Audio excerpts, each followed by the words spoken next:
I'm really excited about something that is coming from Disney Imagineering, and it looks like they may have invented Iron Man. Let's take a look.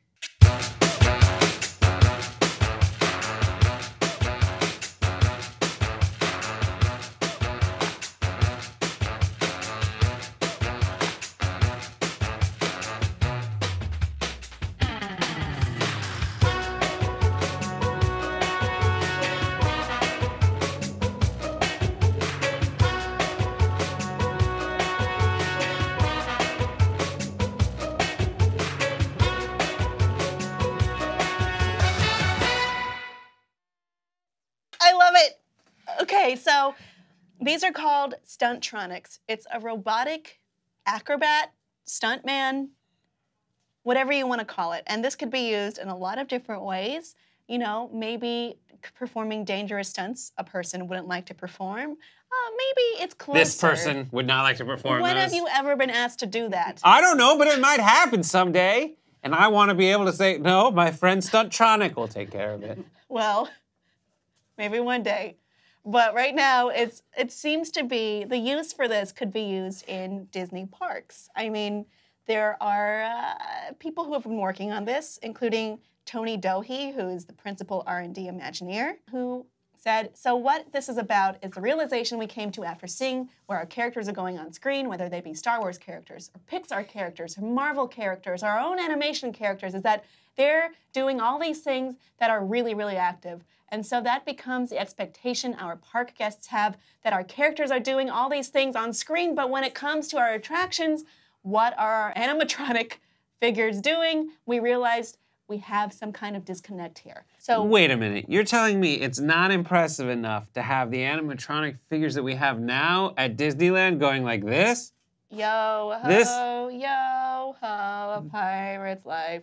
Yeah, But so those were made decades ago, except for Johnny Depp, who seems very out of place with the very robotic animatronics. just doing this. It's all No, he the money doesn't. that we invested siness 1955 is into the eyebrows of Johnny Depp to go like that. Well, I mean, there's different animatronics that Disney employs through its parks. Not literally employs, they don't get paid, but we have these decades-old ones, like in the Haunted Mansion, like in Pirates, like in most of the dark rides that don't even move in Fantasyland. But we also have the, you know, the Na'vi that they have in Florida that look very realistic and move very lifelike. And Those ones freak me out. they're great. Like lip movement, the hydraulics when it doesn't have skin on it, and it's just like this weird.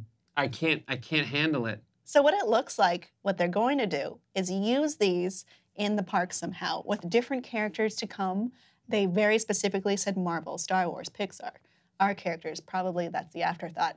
But they move, I mean, I could definitely see an attraction where there's a middle part where you see maybe that stuntronic like jumping through and crashing into something, and the different sensors in the robot would be able to adjust, you know, where is it in the air? How much power do I need? How do I reach this velocity?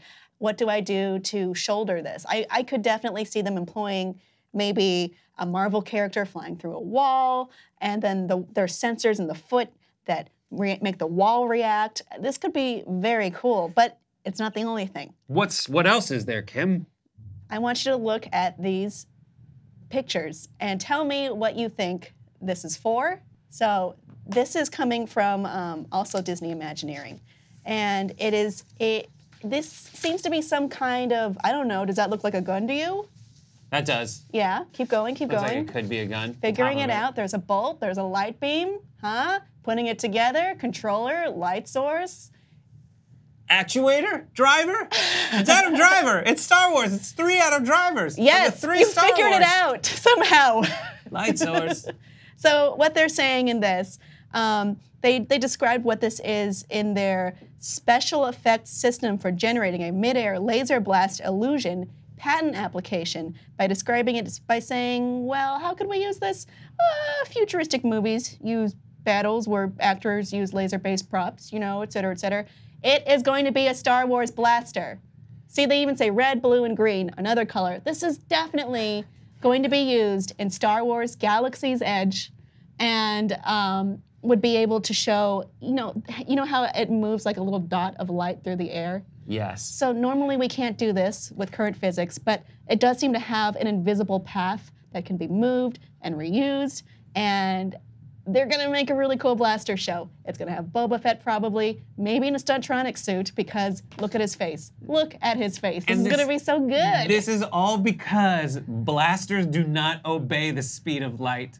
Blasters the reason is because it is, the physics is off. When you shoot a blaster, it should instantly hit someone, but it travels too slow in this matchup. You loved the video. You will subscribe. You thought I was cool and charming.